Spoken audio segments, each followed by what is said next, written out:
During a special meeting, City Council members heard testimony from 19 candidates who spoke of their reasons on why they want to be mayor of St. George over the next 10 months. The candidates applied to fill the remaining term of Mayor Jon Pike, who resigned on January 4th, taking a position under newly elected Governor Spencer Cox. Please tell us why you have applied for the vacant mayoral seat and why you think you should be appointed. The candidates' qualifications hailed from that of veterans to those who have experience in government and those who don't. They were both young and old, male and female. My 32 years in local government service as a city manager include 3 states and 4 cities. I represent the minority, I represent people in the lower and middle class, and I'd like to come here and make a difference. I believe I can inspire a change of mindset in young people, and age should not look back. Many attributed their reasons to running was to preserve the city's heritage. Pray St. George more fully embraces our heritage and our values. I believe we have strayed just a bit, and it's time to get back on the right track. I don't think we should forget about our past. We have to link our past to ourselves. If we make mistakes, yes, we made mistakes, but we can correct those mistakes. The 5 city council members brought the list down to 2 by voting on paper handwritten ballots. Both candidates chosen were city council members, Jimmy Hughes and Michele Randall, of whom cast votes for themselves. The tiebreaker once again came down to a paper vote, but this time 4 votes were for Michele Randall, who has served on the city council for the past 7 years. Councilmember Hughes votes for Jimmy Hughes. Councilmember Larkin votes for Michele Randall. And Councilmember Randall votes for Michele Randall. Make a motion to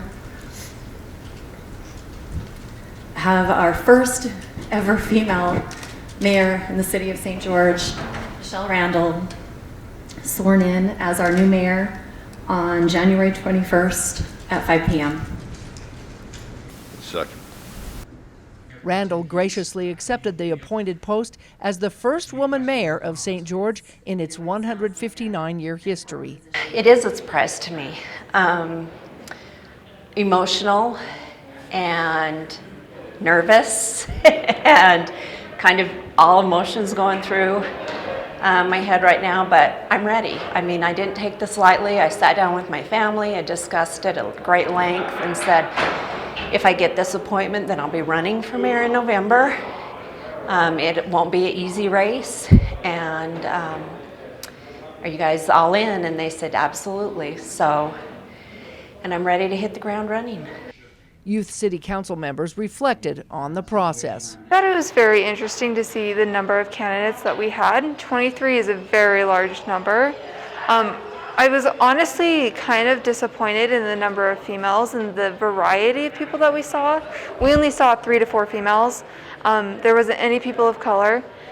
We had ages of groups. We had a 22-year-old to retired folks. And I think it's really good to see that anyone can try out and that people were not afraid to come forward, and that they said that the fact that so many people came forward that say that these people do love their community. While standing in front of a wall of mayors, Randall said she's excited and ready to take over her new duties. I counted up the other day, there's been 9 women on city council since the city was formed in 1862. 9. And I think sometimes we sell ourselves short. We just think, we can't really do that, or we think we have to check every single box. When you don't, there is such a great support team here at the city. They do the heavy lifting. The mayor is just kind of the figurehead, and I'm really excited to even work closer with them. I know what an amazing city we have. Since Randall's seat will be vacant, the process to fill her seat on the council will soon go through the same process. And exactly the same process that we used to fill the spot of the late Joe Bocut back in August of 2019. And so, you know, it may take us a little bit to get our full complement back of mayor and 5 council members. In St. George, Melissa Anderson, Community Education News.